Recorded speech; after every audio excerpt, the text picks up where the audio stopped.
যারা আমি রবের মহাব্বত করে না, আমি রবকে বন্ধু যারা না বানাই, অন্য কাউকে যারা বন্ধু বানায়, আমি আল্লাহ তাদেরকে মেহমানদারি করব জাহান্নামের কঠিন থেকে কঠিনতর আগুন দিয়া। নাউযুবিল্লাহি মিন যালিক।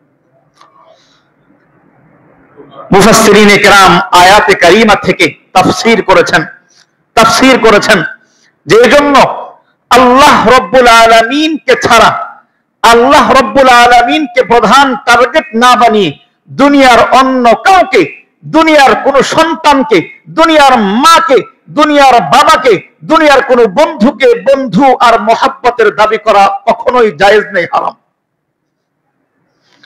আল্লাহ তাআলার মহাব্বত ঠিক রেখে মাকে মা হিসেবে মহাব্বত করা যাবে, আল্লাহ তাআলার মহাব্বত ঠিক রেখে সন্তানকে সন্তান হিসেবে মহাব্বত করা যাবে, আল্লাহ তাআলার মহাব্বত ঠিক রেখে দুনিয়ার অন্যান্য বন্ধুদেরকে বন্ধু হিসেবে মহাব্বত করা যাবে। কিন্তু আল্লাহ তাআলাকে মাইনাস করে, আল্লাহ তাআলাকে বন্ধু না বানিয়ে অন্য কাউকে বন্ধু বানানো আল্লাহ পক্ষ থেকে হারাম করা হয়েছে। তাহলে আমরা কাকে বন্ধু বানাবো? আল্লাহ তাআলাকে বন্ধু বানাবো। আল্লাহ তাআলার কিসের বন্ধু, কেমন সম্পর্ক? আল্লাহ রব্বুল আলামিনের বান্দার সাথে সম্পর্ক হইল আল্লাহ আমাদের রব, আমরা আল্লাহর বান্দা। আল্লাহ আমাদের রব, আমরা আল্লাহর বান্দা। এই যে সম্পর্ক, এই সম্পর্কের মধ্যে যেই মহব্বত আর গভীরতা হওয়া চাই, আল্লাহ রব্বুল আলামিন বান্দার সাথে সেই মহব্বত করার জন্যই, সেই মহব্বত তৈরির জন্যই বান্দাদেরকে বানিয়েছেন, বান্দাদেরকে হায়াত দিয়েছেন, বান্দাদেরকে দুনিয়ার জমিনে পাঠিয়েছেন। বিসমিল্লাহির রহমানির রহিম। وأنا اخترتك فاستمع لما يوحى إنني أنا الله لا إله إلا أنا فاعبدني وأقم الصلاة لذكري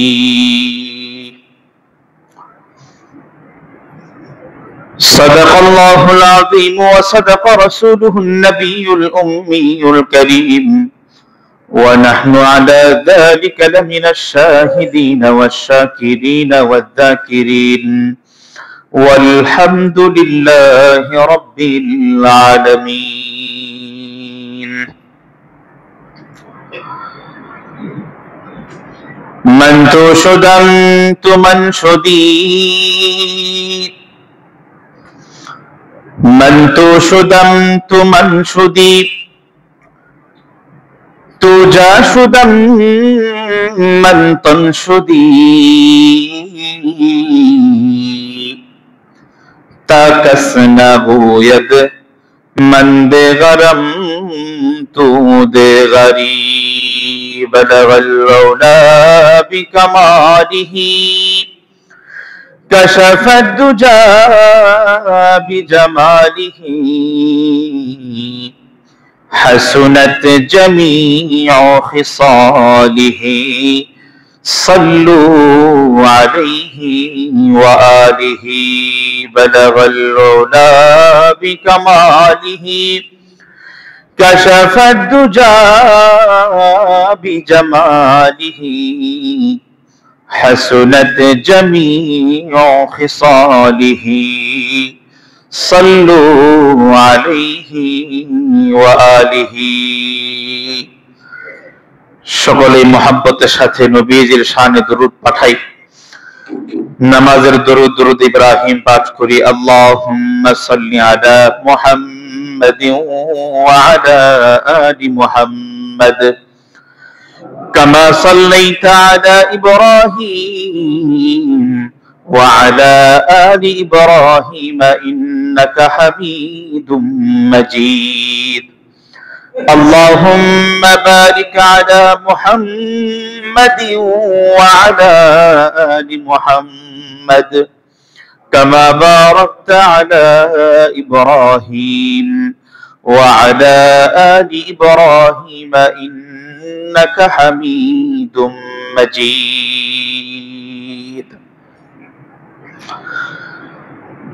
আলহামদুলিল্লাহ, আল্লাহ পাক রব্বুল আলামিনের অশেষ মেহেরবানি। আল্লাহ রব্বুল আলামিন বড় ইহসান করে, মায়া করে, মেহেরবানি করে দীর্ঘ এক সপ্তাহ পর পবিত্র জুমার দিন জুমার মসজিদে আসার বসার তৌফিক দান করেছেন। আল্লাহ তাআলার গোলামির অপেক্ষায় অপেক্ষমান রেখে কোরআন ও হাদিস থেকে কিছু সময় কিছু কথা বলা এবং শোনার তৌফিক দান করেছেন। এজন্য রব্বে কারীমের সুমহান দরবারে জোরে সুরে শুকরিয়া জানাই, বলি আলহামদুলিল্লাহ।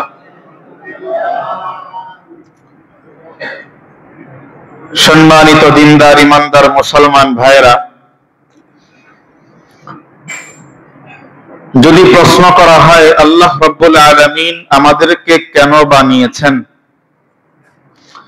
আল্লাহ রব্বুল আলামিন আমাদেরকে দুনিয়াতে কেন পাঠিয়েছেন, আল্লাহ রব্বুল আলামিন আমাদের দুনিয়াতে হায়াত কেন দিয়েছেন, যদি এই প্রশ্নগুলা সামনে রাখা হয় তাহলে এর এক কথায় জবাব হলো আল্লাহ তাআলা বান্দার সাথে প্রেম আর মহাব্বত করার জন্য আমাদেরকে পাঠিয়েছেন। মহাব্বতের জন্য, ভালোবাসার জন্য আল্লাহ তাআলা তার বান্দাদের সাথে মহাব্বত করবেন, ভালোবাসবেন, ভালোবাসার সম্পর্ক স্থাপন করবেন। এজন্য আল্লাহ তাআলা মানুষদেরকে বানিয়েছেন, পাঠিয়েছেন। যদি বলেন এই উত্তর কোত্থেকে আসলো, আল্লাহ রাব্বুল আলামিন সূরাতুল কাহফের 102 নম্বর আয়াতে একটা বার্তা আমাদেরকে দিয়েছেন। একদিক থেকে হুঁশিয়ারি, আরেক দিক থেকে আমাদেরকে সুসংবাদ। আল্লাহ রাব্বুল আলামিন বলেন, আফাহাসিবাল্লাযীনা কাফারু আইয়াত্তাখিযু ইবাদি আফাহাসিবাল্লাযীনা কাফারু আইয়াত্তাখিযু ইবাদি মিন দুনি আউলিয়া। আল্লাহ তাআলা তাচ্ছিল্যের স্বরে কাফেরদেরকে উদ্দেশ্য করে প্রশ্ন ছুড়তেছেন, আফাহাসিবাল্লাযীনা কাফারু, কাফের মুশরিকরা কি এই ধারণা রাখে, তারা কি মনে মনে এই বিশ্বাস পোষণ করে যে আইয়াত্তাখিযু ইবাদি মিন দুনি আউলিয়া, যে তারা আমি রবকে ছাড়া অন্য কাউকে বন্ধু বানাবে, বন্ধু হিসেবে গ্রহণ করবে? বলেন, আল্লাহ রাব্বুল আলামিন বলতেছেন, যদি কেউ এরকম ধারণা করে এবং এর উপর আমল করে যে আমি আল্লাহ তাআলার সাথে মহব্বত না করি, আমি আল্লাহ তাআলাকে বন্ধু না বানিয়ে, আমি আল্লাহ তাআলার সাথে সম্পর্ক স্থাপন না করে যদি কেউ অন্য কারো সাথে সম্পর্ক করে, অর্থাৎ আমি আল্লাহ তাআলার মহব্বতকে যদি কেউ মাইনাস করে চলতে চায়, আল্লাহ রাব্বুল আলামিন পরের অংশে তাদের হুকুম জানায় দেন, ইন্না আ'তাদনা জাহান্নামা লিল কাফিরিনা নুজুলা। ওই কাফেরদেরকে, ওই মুশরিকদেরকে, ওই বেঈমানদেরকে যারা নাকি আমি রবের মহব্বতকে মাইনাস করে অন্য কারো মহব্বত লালন করে, আমি আল্লাহ তাআলাকে পিছনে রেখে অন্য কাউকে সামনে রেখে সামনে আগুয়ান হয়, আল্লাহ রাব্বুল আলামিনের কোরআন বলে, ইন্না আ'তাদনা জাহান্নাম, আমি ওই নাফরমানদের জন্য জাহান্নামকে তৈরি করে রেখেছি।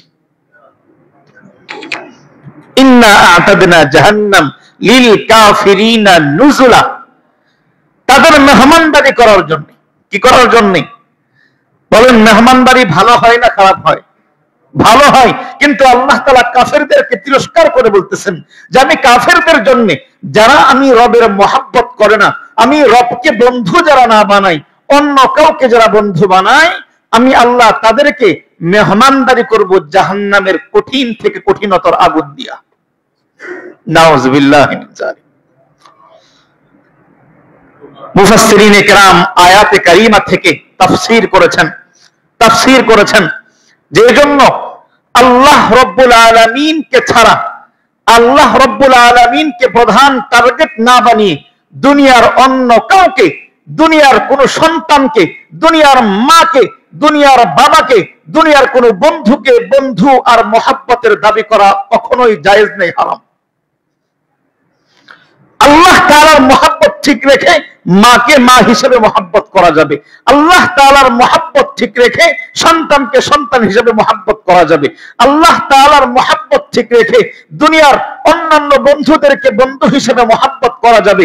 কিন্তু আল্লাহ তাআলাকে মাইনাস করে, আল্লাহ তাআলাকে বন্ধু না বানিয়ে অন্য কাউকে বন্ধু বানানো আল্লাহ পক্ষ থেকে হারাম করা হয়েছে। তাহলে আমরা কাকে বন্ধু বানাবো? আল্লাহ তাআলাকে বন্ধু বানাবো। আল্লাহ তাআলার কিসের বন্ধু, কেমন সম্পর্ক?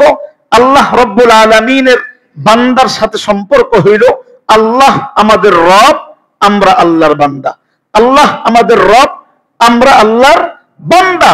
এই যে সম্পর্ক, এই সম্পর্কের মধ্যে যেই মহব্বত আর গভীরতা হওয়া চাই, আল্লাহ রব্বুল আলামিন বান্দার সাথে সেই মহব্বত করার জন্যই, সেই মহব্বত তৈরির জন্যই বান্দাদেরকে বানিয়েছেন, বান্দাদেরকে হায়াত দিয়েছেন, বান্দাদেরকে দুনিয়ার জমিনে পাঠিয়েছেন।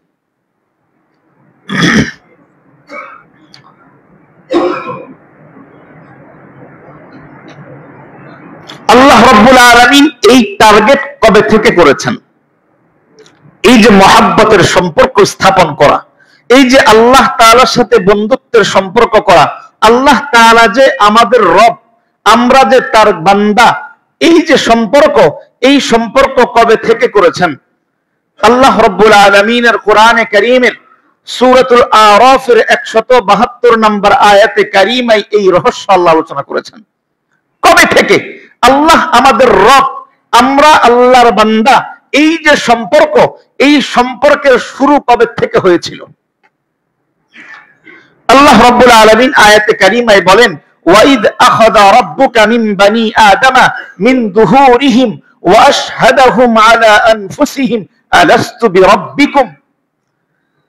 আল্লাহ রাব্বুল আলামিন তার হাবিবকে সম্বোধন করে বলতেছেন, ওয়াইদ আখাযা রাব্বুক, ওই দিনের কথা স্মরণ করো যেই দিন তোমার রব, ওয়াইদ আখাযা রাব্বুকা মিন বানি আদামা মিন যুহুরিহিম, আদম আলাইহিস সালাতু ওয়াস সালামকে সৃষ্টি করে তার পৃষ্ঠদেশ থেকে, তার পিঠের থেকে তার সমস্ত সন্তানদেরকে বের করে আল্লাহ তাআলা একটা ওয়াদা নিয়েছিলেন।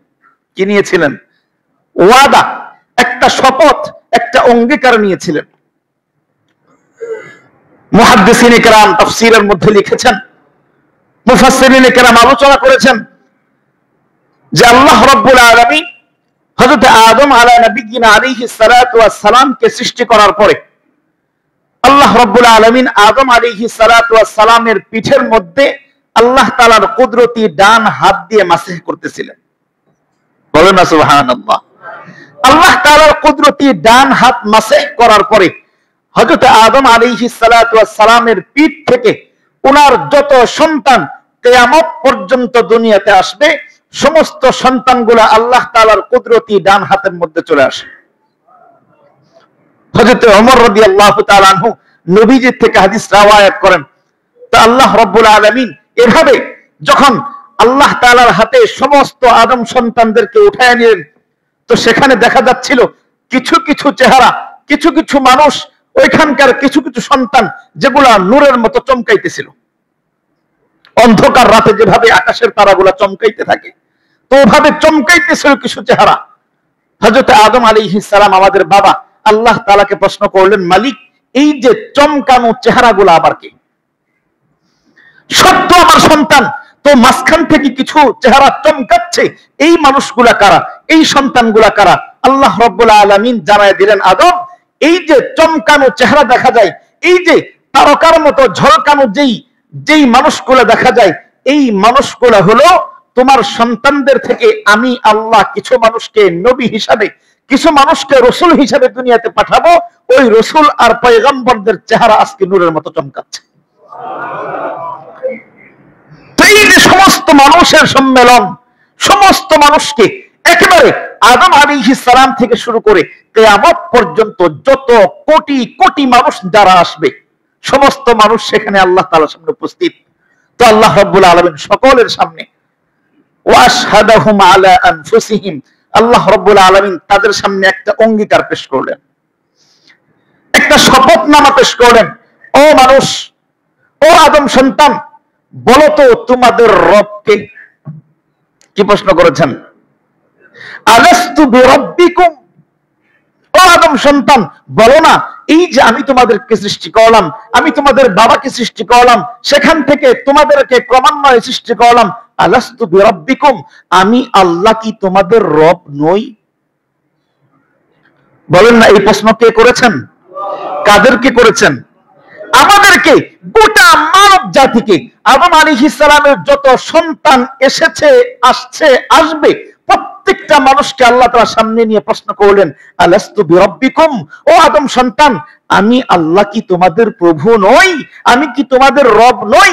তখন সমস্বরে আল্লাহ তাআলার আয়াত সাক্ষী দেয়, সমস্ত মানুষ, সমস্ত ওই হাতে থাকা মানুষগুলা, আদম সন্তানগুলা এক বাক্যে উচ্চারণ করেছিল, অলু বালা, ও মালিক, কেন নয়, অবশ্যই অবশ্যই আপনি আমাদের রব, অবশ্যই অবশ্যই আপনি আমাদের রব।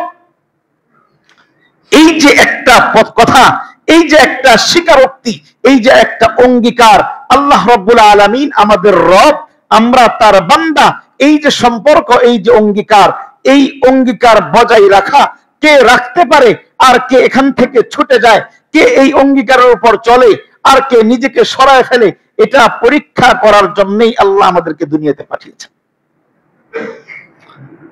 শুধু পরীক্ষা না, যাতে এই পরীক্ষার সাবজেক্টটা মানুষ ভুলে না যায়। পরীক্ষার সাবজেক্ট এক, রবকে, বান্দাকে। আল্লাহ আমাদের রব, আমরা তার বান্দা। এই যে সাবজেক্ট, এই সাবজেক্ট যাতে কোনো মানুষ কোনো কালে ভুলে না যায়, এজন্য আল্লাহ রাব্বুল আলামিন যুগে যুগে যুগে যুগে লক্ষ লক্ষ পয়গম্বর দুনিয়াতে পাঠিয়েছেন এই মাকসাদ নিয়ে, এই টার্গেট নিয়ে। ওই নবীগুলা দুনিয়াতে এসে শিখিয়েছেন যে তোমরা দুনিয়া কিভাবে কামাই করবা, এটা শিখিয়েছেন। দুনিয়াতে বড় বড় অট্টালিকা কিভাবে তৈরি করবা, এটা শিখিয়েছেন। কি শিখিয়েছেন বলেন? তোমার রবকে। কি শিখিয়েছেন? তোমার রবকে। আল্লাহ তাআলা যে এক রব, আমরা সকলেই যে আল্লাহ তাআলার বান্দা।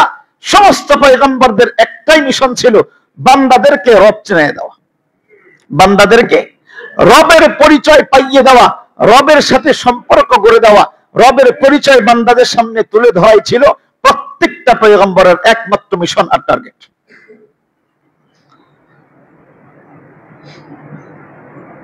একজন মানুষকে আল্লাহ তাআলা একেবারে শূন্য থেকে নিয়ে 100 বছর পর্যন্ত হায়াত দান করেন। পূর্ববর্তী জামানার মানুষ আরো বেশি হায়াত পেয়েছেন। এই যে এত লম্বা হায়াত কেন? শুধু এই কথাটা, এই অঙ্গীকার কে কতটুকু ঠিক রাখতে পারে এই পরীক্ষা করার জন্য। শুধু এই টার্গেট, যে আমি রবের সাথে করা অঙ্গীকার কে কতটুকু সে নিজের সাথে ঠিক রাখতে পারে। 7 বছর হায়াত, আপনার একটাই টার্গেট, রবের পরিচয় আপনার মধ্যে ঢুকায় দেওয়া। 80 বছর হায়াত, একই টার্গেট, আপনার এই 80 বছরে রবের পরিচয় আপনার সাথে সম্পর্কযুক্ত হওয়া। রব আল্লাহ আমাদের রব, আমরা তার বান্দা। এজন্য প্রত্যেকটা নবী পয়গম্বর এই একই দাওয়াত দিয়েছেন, একই কথা বলেছেন, একই দিকে মিশন চালিয়েছেন যে আল্লাহ আমাদের রব, আমরা তার বান্দা। আল্লাহ রাব্বুল আলামিন পয়গম্বর মুসা আলাইহিস সালাতু ওয়াস সালামকে এই মর্মে আলোচনা করতেছেন। সূরাতুত তাহার 13 এবং 14 নম্বর আয়াত। আল্লাহ রাব্বুল আলামিন পয়গম্বর মুসা আলাইহিস সালাতু ওয়াস সালামকে নবুয়ত দেওয়ার পরে, নবী বানানোর পরে মুসা আলাইহিস সালামকে আল্লাহ তাআলা ডাক দিয়ে বললেন, ওয়া আনাখতারতুকা, ও মুসা, আনাখতারতুকা, আমি তোমাকে আমার বিশেষ নবী, আমার বিশেষ পয়গম্বর হিসেবে নির্বাচন করলাম। সুবহানাল্লাহ। ওয়া আনাখতারতুকা, আমি তোমাকে নবী বানালাম, অতএব এখন তোমার দায়িত্ব কি, তোমার মিশন কি? ফাসতামি লিমা ইউহা, তোমার উপর যেই ওহী দেওয়া হয় মনোযোগ দিয়ে শোনো। এরপরে আল্লাহ তাআলা একটা বার্তা পাঠিয়ে দিলেন। সূরাতুত তাহার 14 নম্বর আয়াত, আল্লাহ রাব্বুল আলামিন বলেন, ইন্নানি আনাল্লাহ, ইন্নানি আনাল্লাহ। ও মুসা, তুমি খেয়াল করে শোনো, আমি নিশ্চয় আমি আল্লাহ। ইন্নানি আনাল্লাহ, লা ইলাহা ইল্লা আনা, আমি আল্লাহ ছাড়া কেউ নেই। লা ইলাহা ইল্লা আনা ফাবুদনি, যেহেতু আমি আল্লাহ ছাড়া কেউ নাই, অতএব আমি আল্লাহ তাআলারই ইবাদত করো। ওয়া আকিমিস সালাতা লিযিকরি, এবং আমি আল্লাহ তাআলার শরণার্থে, আমি আল্লাহ তাআলাকে স্মরণ করার জন্য, আমি আল্লাহ তাআলা যে তোমাদের সাথে যে ওয়াদা করেছিলাম, গোটা মানব জাতির সাথে যেই ওয়াদা করেছিলাম, তাদের থেকে যেই অঙ্গীকার নিয়েছিলাম, এই কথাকে স্মরণ রাখার নিমিত্তে, স্মরণ রাখার লক্ষ্যে আকিমিস সালাহ, নামাজ পড়ো। আকিমিস সালাতা লিযিকরি, আমি আল্লাহ তাআলার এই কথাকে স্মরণ করার জন্য। কোন কথা? আল্লাহ আমাদের রব, আমরা তার বান্দা। এই যে সম্পর্ক, এই সম্পর্ক মনে রাখার জন্য, এই সম্পর্কটা মুখস্থ রাখার জন্য আল্লাহ তাআলা এই আয়াতে কারিমায় হযরত মুসা পয়গম্বরকে আদেশ দিচ্ছেন, আকিমিস সালাতা লিযিকরি, আমি আল্লাহ তাআলাকে স্মরণ করার জন্য, মনে রাখার জন্য ঠিকমতো নামাজ আদায় করো। এটাই মিশন, আল্লাহ তাআলাকে স্মরণ করা। বলবেন এটাই যে মিশন, তা বোঝার কায়দা কি? তা বোঝার কায়দা হইল, বলেন আমাদের দুনিয়ার হায়াত যখন শেষ হয়ে যাবে, তখন এই দুনিয়ার পরবর্তী যেই মঞ্জিল, দুনিয়ার পরবর্তী ঠিকানার নাম কি? কবর। আমাদের দুনিয়া পরবর্তী ঠিকানার নাম কবর। কবরে গিয়ে আমাদের প্রথম প্রশ্ন করা হবে, কবরে গিয়া আমাদেরকে দুনিয়ার এই 60 বছর, 70 বছর, 80 বছর, 100 বছরের প্রশ্ন করা হবে একসাথে। বলেন কবরের প্রথম প্রশ্ন কি করবে? কি বলেন না, একটু জানেন না? কবরের প্রথম প্রশ্ন কি? কবরের প্রথম প্রশ্নই হইল মার রব্বুক, রবের পরিচয় শোনাও, রবের পরিচয় দাও। তোমাকে 80 বছর হায়াত দিয়েছি আমি আল্লাহ তাআলা তোমার রবের পরিচয় জানার জন্য। তোমাকে 90 বছর, 100 বছর, 100+ হায়াত তোমাদেরকে দিয়েছি এজন্য যে দুনিয়াতে থেকে এই 100 বছরে আমি আল্লাহ তাআলার পরিচয় নিয়ে আসবা। ও বান্দা, তাহলে কবরে আসছো, পরীক্ষা শুরু হয়ে গেছে। প্রথম প্রশ্ন, বলো মার রব্বুক, বলো মার রব্বুক, তোমার রবকে বলো। প্রথম প্রশ্ন, মার রব্বুক, তোমার রবকে। তার মানে বোঝা গেল আমার 70 বছরের টার্গেটই হলো আমার রবকে চিনা, 80 বছরের টার্গেটই হলো রবকে চিনা। আমরা রবকে চিনি কিনা, রবকে চিনতে পারি কিনা, রবকে বুঝতে পারি কিনা, রবের সাথে সম্পর্ক স্থাপন হয় কিনা, এটা বোঝার জন্য, এটা জানার জন্য অঙ্গীকার ঠিক রাখি কিনা। ওই যে আল্লাহ তাআলা সম্মেলন করে আমাদেরকে প্রশ্ন ফাঁস করে দিয়েছেন, সাবজেক্ট শিখাই দিয়েছেন, ছোট্ট সাবজেক্ট, তোমার রবকে। আমরা বলছি আপনি আমাদের রব। গোটা দুনিয়ায় এই ট্রেনিং চলবে 1 বছর, 2 বছর, এভাবে বালেগ হওয়া, এভাবে বালেগ থেকে পুরুষ হওয়া, পুরুষ থেকে বৃদ্ধ হওয়া, বৃদ্ধ থেকে কবর পর্যন্ত, হায়াতের শেষ মুহূর্ত পর্যন্ত এই সাবজেক্টের উপরে তার লেখাপড়া চলবে, পড়াশোনা চলবে, ট্রেনিং চলবে। ট্রেনিং শেষ, কবরে যাওয়ার পরে যেদিন পরীক্ষার প্রথম খাতা যখন সামনে আসবে, পরীক্ষার হলে যখন ঢুকে যাব, ওই কবরের প্রথম প্রশ্ন করা হবে, এই আল্লাহ তাআলা তোমাদেরকে তো শিখাই দিয়েছিলেন, দুনিয়াতে ট্রেনিং কতটুকু দিছো, বলো মার রব্বুক, বলো মার রব্বুক, তোমার রবকে শোনাও। বলেন এখন যদি কেউ দুনিয়াতে আল্লাহ তাআলার বাতলানো ট্রেনিং ছাড়া, নবী আম্বিয়া কেরাম যেই পদ্ধতিতে এই রবের পরিচয় শিখিয়েছেন, সেই পদ্ধতি ব্যতি রেখে যদি আমরা সারা জিন্দেগি জপি আল্লাহ আমার রব, আল্লাহ আমার রব, আল্লাহ আমার রব, বলেন না ওই পরীক্ষার ওই হলে গিয়া, ওই কবরে গিয়া আমরা তো উত্তর দিতে পারবো নাকি আল্লাহ তাআলার সিস্টেম অনুযায়ী ট্রেনিং করতে হবে? ওই ট্রেনিং না হইলে পারবো না, এখানে গিয়া সারা জিন্দেগি জপলেও পারবো না। এজন্য আল্লাহ রাব্বুল আলামিন আমাদেরকে ট্রেনিং শিখিয়েছেন, ট্রেনিং। ওয়াকিমিস সালাতা লিযিকরি, কোরআনে কারীম আমাদেরকে শেখায় আল্লাহ তাআলাকে স্মরণ রাখা, আল্লাহ তাআলা যে আমাদের রব এটা বুঝতে পারা, এটা দিলের সাথে ধারণ করার সবচাইতে শ্রেষ্ঠ মাধ্যম হলো নামাজ। সবচাইতে শ্রেষ্ঠ মাধ্যম কিসের মাধ্যম? আল্লাহ তাআলা আমাদের রব এবং আমরা তার বান্দা, এই সম্পর্ক বোঝা আর চেনা। বলবেন কেমনে? এটা খুব সহজ। আল্লাহ রাব্বুল আলামিন আমাদেরকে দিনে কত রাকাত নামাজ ফরজ করেছেন? 17 রাকাত। কত রাকাত? 17 রাকাত নামাজ ফরজ করেছেন এবং সুন্নাত এবং ওয়াজিব সহকারে আরো 15 রাকাত নামাজ আমাদেরকে দিয়েছেন। এই মোট 32 রাকাত নামাজ। 32 রাকাত নামাজ আল্লাহ তাআলা একজন বান্দার সারা দিনের জিম্মাদারিতে দিয়েছেন। এবার আসেন আমরা যখন নামাজ শুরু করি, নামাজটাই হলো রব চিনার একটা ট্রেনিং। নামাজের শুরু থেকে শেষ অবধি, শেষ মুহূর্ত পর্যন্ত শুধু রব চেনার একটা ট্রেনিং। প্রত্যেকটা রাকাতে রাকাতে এই যে আল্লাহ তাআলা 32 রাকাত নামাজ একদিনে বান্দার জন্য ফরজ করলেন, ওয়াজিব করলেন, এই 32 রাকাত নামাজের প্রত্যেকটা রাকাতে রাকাতে অন্তত বান্দার সাথে আল্লাহ তাআলার সাথে এই কথা হয়, বান্দা আল্লাহ তাআলার কাছে ট্রেনিং স্থাপন করে, ট্রেনিং দেয়। বান্দা বলতে থাকে, আপনি আমার রব, আমি আপনার বান্দা। প্রত্যেকটা রাকাতে ন্যূনতম 8 বার করে বান্দা এই শব্দ উচ্চারণ করে। কয়বার করে? 8 বার। শুধু এই কথা উচ্চারণ, আপনি আমার রব, আমি আপনার বান্দা।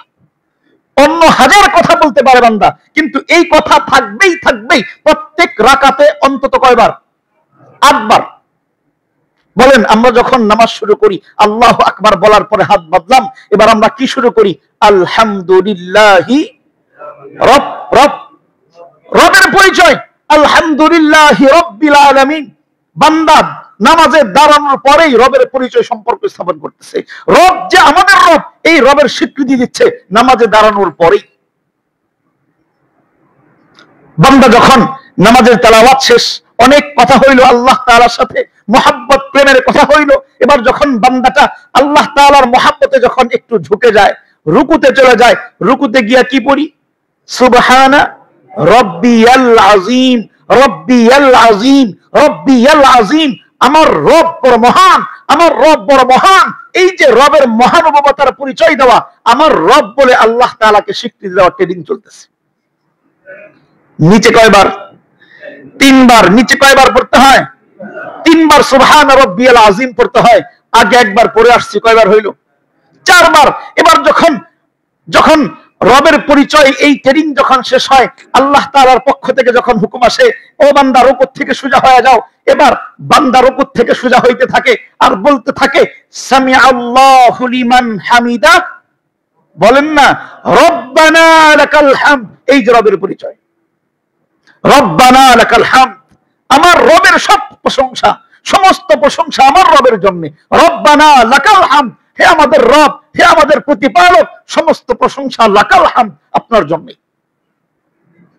রবের সাথে বান্দার এই মুনাসাবাতের ট্রেনিং চলতেছে।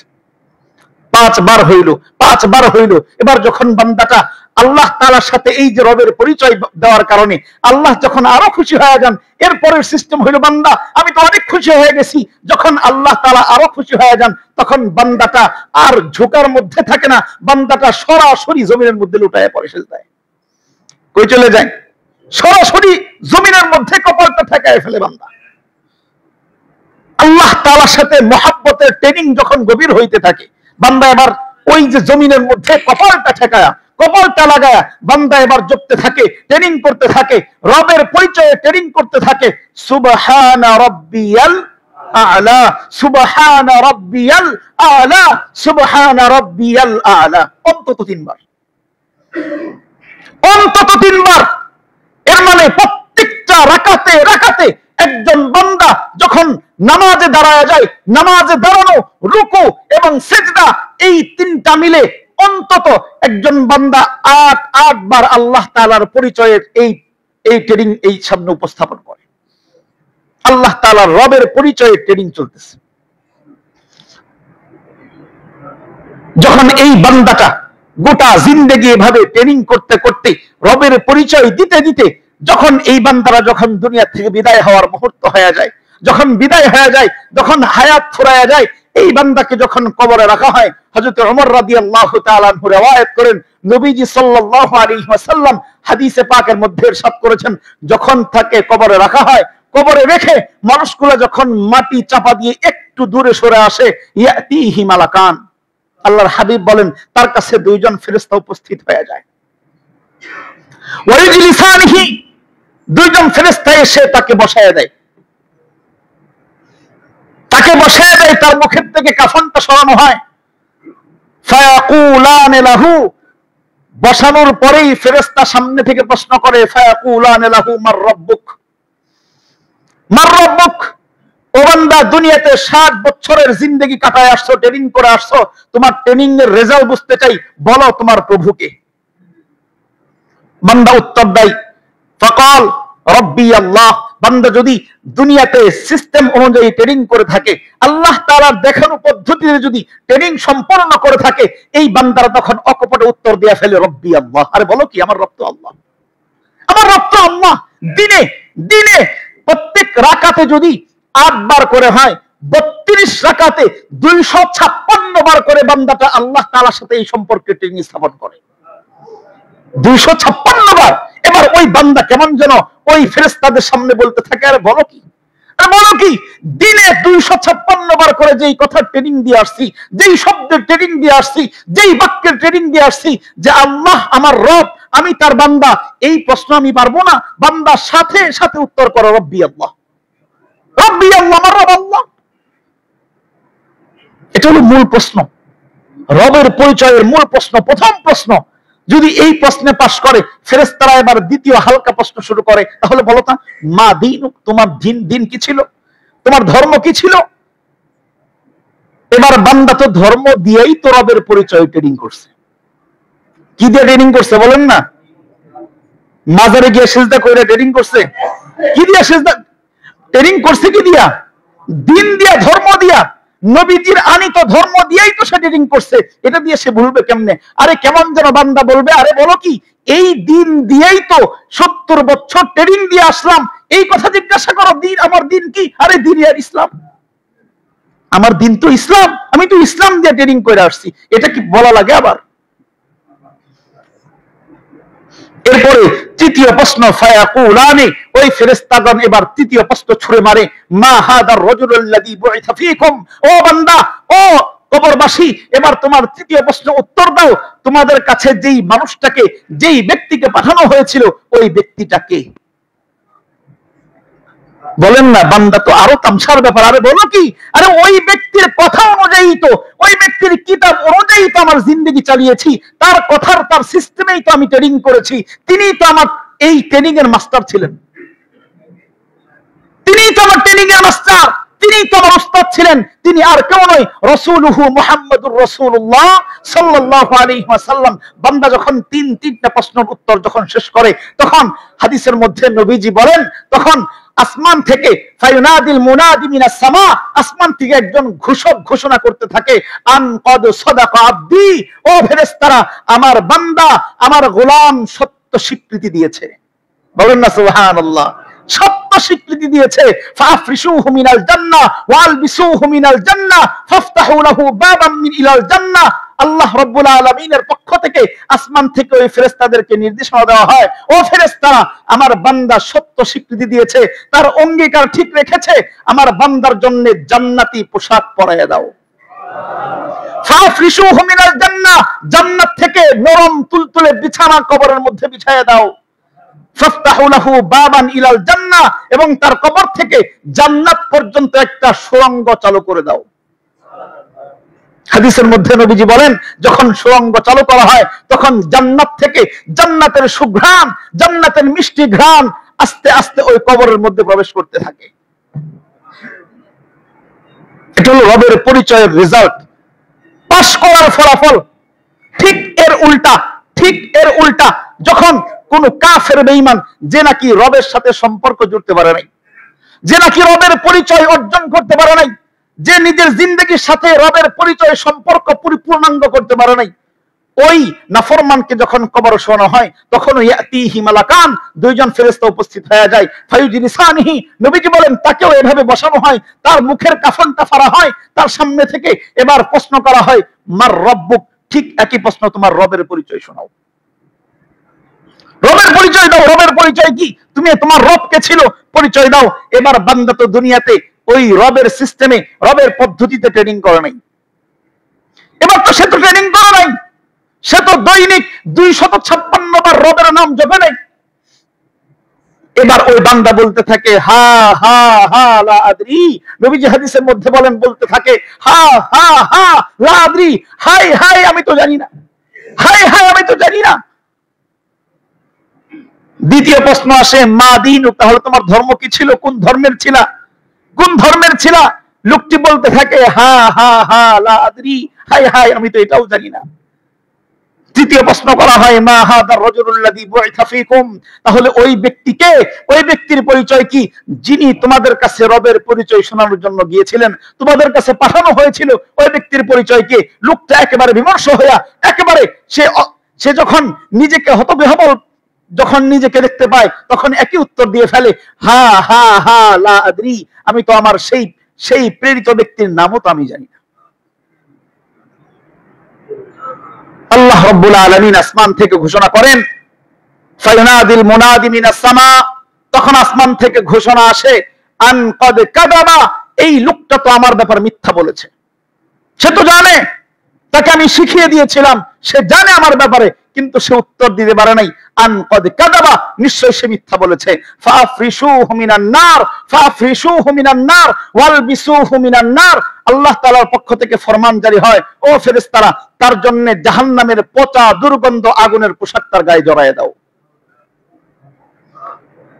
তার কবরের মধ্যে জাহান্নামের আগুনের বিছানা বিছায় দাও। ওয়াফতাহু লাহু বাবান ইলান নার, এবং তার কবর থেকে জাহান্নামের গর্ত পর্যন্ত একটা সুড়ঙ্গ খুলে দাও। হাদিসের মধ্যে নবীজি বলেন এরপরে তার কবরের সাথে জাহান্নামের সুড়ঙ্গের কানেকশন জোড়ায় দেওয়া হয়। জাহান্নামের পচা দুর্গন্ধ এবং প্রচন্ড তাপ, বিষাক্ত তাপ তার কবরের মধ্যে আসতে থাকে। শুধু তাই না, তার সামনে আরো অনেক শাস্তির দুয়ার খুলে যায়, অনেক শাস্তি। নবীজি এরপরে অংশে বলেন তখন কবরকে আদেশ করা হয়, কবরকে হুকুম করা হয় ইউদাইয়াকু লাহুল কবরু, কবরটা এমন সংকীর্ণ হয়ে যায়। আল্লাহর হাবিব বলেন আমাদের দুই পাশের যে পাঁজর আছে, নবীজি সাহাবায়ে কেরামদেরকে ইশারা করে দেখাচ্ছেন এই পাঁজরগুলা এমন ভাবে কবরটাকে চাপ দিবে, পিষ্ট করবে, এক পাঁজরের হাড়গুলো অপর পাঁজরের ভিতরে ঢুকে যাবে। বলেন লোকটা ফেল করছে কোথায়? কোথায় ফেল করছে বলেন না? রবের পরিচয়ে ফেল মারছে। রবের পরিচয়, মার রব্বুক, তোমার রবকে, রবের পরিচয়ে ফেল মারছে। এজন্য রবের পরিচয় দেওয়া জরুরি। এক আল্লাহর বান্দি ছিলেন রাবেয়া বসরি, নাম শুনছি না আমরা? রাবেয়া বসরি আল্লাহ তাআলার এক প্রিয় বান্দি ছিলেন। কিতাবের মধ্যে ওনার ব্যাপারে ঘটনা আসছে। উনি অনেক দামি মানুষ ছিলেন। উনি ছিলেন খুবই কালো কুশ্রী, এত সুন্দর চেহারা ছিল না, কিন্তু রবের সাথে পরিচয়ের সম্পর্কটা খুব ভালো ছিল, খুব ভালো সম্পর্ক ছিল। উনি একজনের বাদী ছিলেন, বাদী। রাত্রিবেলা আল্লাহ তাআলার ইবাদত করার জন্য, আল্লাহ তাআলার সামনে নামাজে দাঁড়ানোর জন্য যে আলোর দরকার হয়, একটু আলোর দরকার হয়, ঝলমলের দরকার হয়, ওই আলোর ব্যবস্থা তার কাছে ছিল না। কিতাবের মধ্যে উলামায়ে কেরাম লিখেন আল্লাহ তাআলা এই বান্দিকে এত মহব্বত করতেন, উনি যখন নামাজের মুসল্লায় দাঁড়ায় যাইতো, ওনার হাত থেকে এক প্রকার আলো তার পুরা ঘরকে আলোকিত বানায় দিত। আল্লাহ তাআলার কুদরত, মহব্বতের কুদরত। উনি আল্লাহ তাআলার পরিচয় জানার জন্য কেমন মেহনত করেছেন, কেমন পরিশ্রম করেছেন, ওনার ব্যাপারে ওনার জিন্দেগিতে পাওয়া যায়। ইতিহাসের কিতাবের মধ্যে উলামায়ে কেরাম লিখেছেন যে উনি যখন উনাকে আল্লাহ তাআলার এক বান্দা বিবাহের প্রস্তাব দেয়, বিবাহের প্রস্তাব, যে আমি তোমার জিম্মাদারি গ্রহণ করতে চাই, তো হযরত রাবেয়া বসরি রাহমাতুল্লাহি আলাইহা ওনাকে যখন বিবাহের প্রস্তাব নিয়ে সামনে আসা হয়, উনি ওই আল্লাহ তাআলার বান্দাকে প্রশ্ন করেন যে তুমি আমার জিম্মাদারি নিতে চাও? বলে হ্যাঁ, আমি তোমার জিম্মাদারি নিতে চাই। তাহলে আমার সামনের ভবিষ্যতের জন্য আমার 4টা মুসিবত থেকে বাঁচার জিম্মাদারি আগে নিতে হবে, যদি নিতে পারো তাহলে পরের কথা পরে। কয়টা জিম্মাদারি? 4টা জিম্মাদারি। আমার হেফাজতের জিম্মাদারি তুমি নিতে পারবে কিনা? যদি পারো তাহলে আমি তোমার সাথে বিবাহ বসতে রাজি আছি। আল্লাহর বান্দি ওই বান্দাকে প্রশ্ন করে, ও আল্লাহর বান্দা, যেহেতু তুমি আমার জিম্মাদার, আমার হেফাজতের জিম্মাদার হইতে চাও, তাহলে বলো না আমি যখন দুনিয়া থেকে বিদায় হয়ে যাব, আমার আমলনামা, আল্লাহ তাআলা যে আমলনামা দিবেন, এই আমলনামা কি আমার ডান হাতে আনার সুযোগ আছে? আমি কি আমলনামা ডান হাতে পাবো না বাম হাতে পাবো? এটা আমাকে জানাও। বলেন কোন বান্দার এই তথ্য দেওয়ার সুযোগ আছে, ক্ষমতা আছে? ওই বান্দা বলতেছে এটা তো আমি বলতে পারবো না। ঠিক আছে, 2 নম্বর প্রশ্ন এটা বাদ। আমাকে যখন আমার নেকি বদি, আমার নেক আর গুনাহ যখন মিজানের পাল্লায় ওজন করা হবে, ও আল্লাহর বান্দা, তখন তুমি তো আমার জিম্মাদার, বলো না আমার নেকের পাল্লাটা ভারী হবে নাকি বদির পাল্লাটা ভারী হবে? আল্লাহর বান্দা বলতেছেন এটাও তো আমার উত্তর দেওয়ার ক্ষমতা নাই। এবার রাবেয়া বস্তি তৃতীয় প্রশ্ন করতেছেন, ও আল্লাহর বান্দা, ঠিক আছে, তাহলে বলো আমি যখন পুল যখন পার হতে থাকবো, তখন আমি কি নিমিষেই পার হতে পারবো নাকি পা কেটে নিচে জাহান্নামের গর্তে পড়ে যাব? আল্লাহর বান্দা বলতেছেন এই কথা বলার অনুমতি আমার নেই, সুযোগ নাই, এই জিম্মাদারি আমি নিতে পারবো না। এবার 4 নম্বর প্রশ্ন, ঠিক আছে, তাহলে বলো, এটা সহজ প্রশ্ন, বলো আমাকে কি তুমি জাহান্নাম থেকে বাঁচায়া জান্নাতে ঢুকাইতে পারবা? বলেন এই ক্ষমতা কারো আছে? এই ক্ষমতা কার? আল্লাহ তাআলার। বান্দা বলতেছে আমি তো এটাও নিতে পারবো না। এবার রাবিয়া বস্তি রাহমাতুল্লাহি আলাইহা আল্লাহ তাআলার প্রিয় বান্দা উত্তর দেয়, ও আল্লাহর বান্দা, যেহেতু আমার আখিরাতের জিম্মাদারি মূল জিম্মাদারি, আখিরাতের জিন্দেগি আসল জিন্দেগি, আখিরাতের হায়াতটা আসল হায়াত, যেহেতু ওই হায়াতের জিম্মাদারি তুমি নিতে পারতেছো না, দুনিয়ার জিম্মাদারি নেওয়ার তোমার দরকার নেই।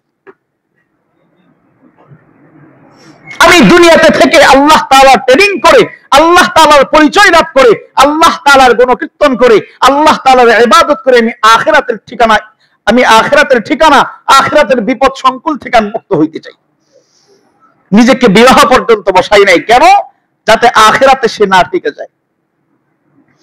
ওই বান্দি যখন দুনিয়া থেকে বিদায় হয়ে যায়, তো আল্লাহ তাআলার এক ওলি, এক বন্ধু, আল্লাহ তাআলার এক বান্দা ওনাকে স্বপ্ন দেখছেন যে ওনার সাথে ওনার আচরণ কেমন হয়েছিল, কবরের জিন্দেগিতে আচরণ কেমন হয়েছে। তো রাবিয়া বস্তি রাহমাতুল্লাহি আলাইহার এই ঘটনা আলোচনা করা হয় যে ওনাকে যখন কবরে রাখা হয়, যখন ফেরেশতা এসে প্রশ্ন করতেছেন, ও আল্লাহর বান্দি, বলো মার রব্বুক, তোমার রবকে, বলো তোমার প্রভুকে, তোমার প্রভুর পরিচয় দাও, রবের পরিচয় শোনাও। এবার রাবিয়া বস্তি রাহমাতুল্লাহি আলাইহা উনি 88 বছর হায়াত পেয়েছেন। কত বছর? 100 হিজরিতে জন্ম, 188 হিজরিতে ওনার মৃত্যু। উনি ফেরেশতাদেরকে প্রশ্ন করছেন, এই ফেরেশতারা কোত্থেকে আসছো, কোত্থেকে আসছো? ফেরেশতারা উত্তর দিচ্ছেন, আমরা তো আল্লাহ তাআলার পক্ষ থেকে আসমান থেকে আসছি। তো উল্টা প্রশ্ন করতেছেন, তোমরা যে আসমান থেকে এত দূর থেকে আসছো, তোমরা কি রবের পরিচয় জানো না ভুলে গেছো? তোমাদের কি রবের পরিচয় জানা আছে না ভুলে গেছো?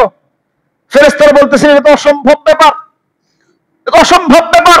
আমরা তো সবসময় আল্লাহ তাআলার অর্ডার নিয়ে চলি, আল্লাহ তাআলা যেভাবে হুকুম করে আমরা তো সেভাবেই চলি, তাহলে আমরা আল্লাহকে কিভাবে ভুলবো? তো রাবিয়া বস্তি উত্তর করেছিলেন ছোট্ট করে, ও আল্লাহর ফেরেশতারা, যদি সেই আসমানের উপর থেকে লক্ষ কোটি মাইল দূরত্বে থেকে আল্লাহ তাআলার হুকুম নিয়ে তোমরা আসার পর যদি আল্লাহ তাআলার পরিচয় না ভুলো, তাহলে আমি আল্লাহ তাআলার বান্দি 88 বছর পর্যন্ত আল্লাহ তাআলার গোলামি করেছি, আল্লাহ তাআলার পরিচয়ে ট্রেনিং করেছি, কিভাবে ভাবলে 1.5 হাত মাটির নিচে এসেই রবকে ভুলে যাব? ভাবলে কিভাবে? আল্লাহ রাব্বুল আলামিন ফেরেশতাদেরকে ঘোষণা করছেন, তাকে মাফ করে দাও, ছেড়ে দাও, ছেড়ে দাও। আল্লাহ তাআলার বিশেষ বন্ধুদের থেকে কারামত ঘটতে পারে, এটা আমরা বিশ্বাস করি। কারামত আল্লাহ অনেক সময় ঘটায় দেন। তো এই যে আল্লাহ তাআলার পরিচয় যদি লাভ হয়, আল্লাহ তাআলার পরিচয় যদি লাভ হয়, তাহলে আমার দুনিয়া এবং আখিরাত সবকিছু আমাদের জন্য সফল হয়ে যাবে। কিন্তু পরিচয়ের জন্য আমাদের ট্রেনিং কি দরকার ছিল? কি ট্রেনিং দরকার ছিল বলেন? নামাজের ট্রেনিং। আমরা কয়জন মানুষ নামাজের ট্রেনিং করি? সবচেয়ে গাফলতি হইল আমাদের নামাজের মধ্যে। দুনিয়ার সবকিছু ঠিক আছে, দেখবেন নামাজ ঠিক নাই। যদি নামাজ এবং সফর সামনে আসে, সফর এবং নামাজ, দেখবেন বলবে আরে নামাজটা তো পড়তে চাইছিলাম, সফরের সময় তো শেষ। নামাজ তো পড়তে চাইছিলাম, কিন্তু এখানে তো যাওয়া আগে দরকার, নামাজ পরে এসে পড়বনি, বলে না মানুষ। আমরা দুনিয়ার ট্রেনিং আগে গ্রহণ করি, আল্লাহ তাআলা ট্রেনিং পরে দিই। আমাদের ঘরের মা বোনরা দেখবেন সামনে রান্না আছে, আরেক পাশে নামাজ আছে, দেখবেন কোনটা আগে করে? রান্নাটা শেষ করি, পরে নামাজ। এক পাশে গোসল, সন্তানকে খাওয়ানো, গোসল করানো, আরেক পাশে নামাজ। দেখবেন ওই মাটা বলে সন্তানকে গোসল করায় খাওয়ায় নেই, পরে নামাজ। আমরা সব ক্ষেত্রে রবের পরিচয় কি পিছনে ফেলি, সব ক্ষেত্রে। অথচ আমাদের রবের পরিচয়কে আগে তোলা দরকার, আগে সামনে আনা দরকার ছিল। আল্লাহ রাব্বুল আলামিন সূরাতুল মাউনের মধ্যে একটা আয়াত নাযিল করেছেন, ফাওয়াইলুল লিল মুসাল্লিন, ফাওয়াইলুল লিল মুসাল্লিন। আল্লাহ তাআলা নামাজীদের ব্যাপারে এই আয়াত নাযিল করেছেন। ওয়াইলুন অর্থ জাহান্নাম, ওয়াইলুন অর্থ দুর্ভোগ, ওয়াইলুন অর্থ অভিশাপ। আল্লাহ তাআলার আয়াতে কারিমায় বলতেছেন ফাওয়াইলুল লিল মুসাল্লিন, ধ্বংস, অভিশাপ, জাহান্নাম নামাজীদের জন্য। কাদের জন্য? মুসল্লিন অর্থ কি? নামাজি না বেনামাজি? একটু জোরে বলেন, নামাজি না বেনামাজি? আল্লাহ তাআলা বলতেছেন ফাওয়াইলুল লিল মুসাল্লিন, মুসল্লিদের জন্য দুর্ভোগ, নামাজীদের জন্য দুর্ভোগ, নামাজীদের জন্য অভিশাপ। কোন নামাজি? বলবেন এখন কি নামাজ পড়ে বিপদে পড়লাম? আল্লাহ তাআলা পরের অংশে স্পষ্ট করতেছেন, না, সব নামাজি না। কোন নামাজি? আল্লাযীনা হুম আন সালাতিহিম সাহুন, যারা তাদের নামাজের ব্যাপারে অলসতা করে। নামাজ পড়ে কিন্তু কি করে? অলসতা করে। নামাজ পড়ে কিন্তু উদাসীনতা দেখায়। পড়বানি, আরে একটু পরে পড়ি না, পরে একটু পরে পড়বনি, সমস্যা নাই। এরকম মানুষ আমরা আছি না অনেক নামাজি, একবারে নিয়মিত নামাজি, দেখবেন পড়বনি সামনে, জামাতের সময় হয়েছে খবর নেই, আরে পড়া নেই বাসায়, পড়লেই তো হইল। নামাজ কি পড়লেই হইল? নাকি আল্লাহ তাআলার সিস্টেমে পড়তে হবে? আল্লাহ তাআলার সিস্টেমে কি বাড়িতে পড়া না মসজিদে পড়া? আরে যেই আল্লাহর হাবিব সাল্লাল্লাহু আলাইহি ওয়াসাল্লাম উম্মতের জন্য গোটা জিন্দেগি বিলীন করেছেন, নিজের দাঁত শহীদ করেছেন, নিজের গোটা জিন্দেগি শেষ করেছেন যেই উম্মতের জন্য, যেই উম্মতের জন্য, ওই নামাজি উম্মত একবার আল্লাহর হাবিব নামাজ থেকে বের হইয়া ফজরের নামাজের পরে আল্লাহর হাবিব সাল্লাল্লাহু আলাইহি ওয়াসাল্লাম সাহাবাইদেরকে আমাদেরকে বলতেছেন, ও আমার সাহাবীরা, আমার দিলে মনে চায়, আমার দিলে মনে চাই যেই মানুষগুলা ঘরে নামাজ পড়ে মসজিদে আসে না, বলেন না নামাজি নাকি বেনামাজি? নামাজি না বেনামাজি? নবীজি বলতেছেন যারা নামাজ পড়ে তবে মসজিদে না ঘরে, ঘরে নামাজ পড়ে। আল্লাহর হাবিব সাহাবায়ে কেরামদেরকে বলতেছেন, ও আমার সাহাবীরা, আমি নবীর মনে চাই কয়েকটা যুবককে ডেকে আনি, কয়েকটা যুবককে ডাকি, এরপর যুবকদেরকে বলি তোমরা লাকড়ি তৈরি করো, লাকড়ি জমা করো। এরপরে আমি নবী নিজে গিয়া যেই মানুষগুলা সামর্থ্য থাকা সত্ত্বেও উযর ছাড়া নিজের ঘরে বসে নামাজ পড়ে, মসজিদে আসে না, আমি নবীর মনে চাই ওই যুবকদেরকে বলি এদের ঘর বাড়িগুলো জ্বালায় দাও। এটা আমি বলতেছি না, আমি বললে এটা সহজ ছিল, আমি বললে সহজ ছিল যে এই মানুষটা তো পাষাণ হইতে পারে, কিন্তু কে বলতেছে? দয়ার নবীজি বলতেছেন, মেহেরবান নবীজি বলতেছেন, আমার মনে চায় যারা ঘরে নামাজ পড়ে তাদের ঘরগুলা জ্বালায় দিই।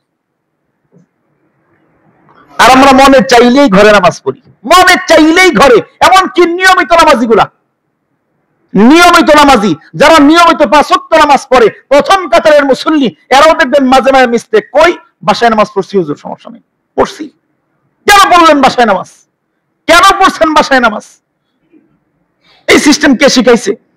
এই সিস্টেম তো ইসলামে নাই, এই সিস্টেম তো দ্বীনের মধ্যে নাই, এই সিস্টেম তো নবীজি কখনো শেখান নাই। আপনি কোত্থেকে পাইলেন?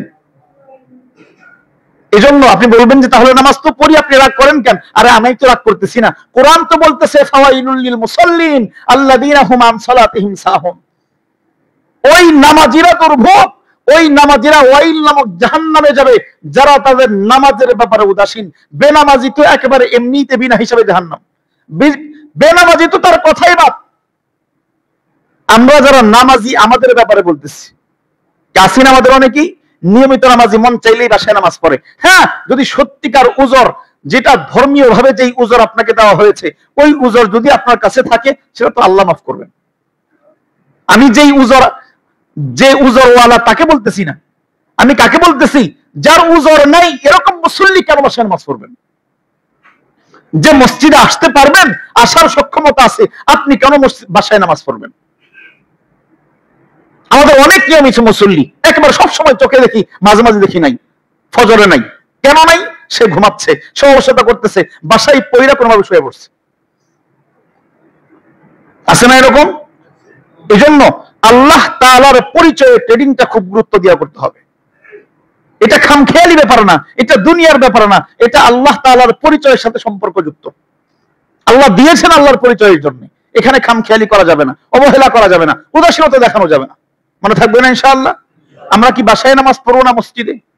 বাসায় না মসজিদে? 1 ওয়াক্ত না 5 ওয়াক্ত? শুধু ফজর বাদ, শুধু কি বাদ? ফজর বাদ। শুধু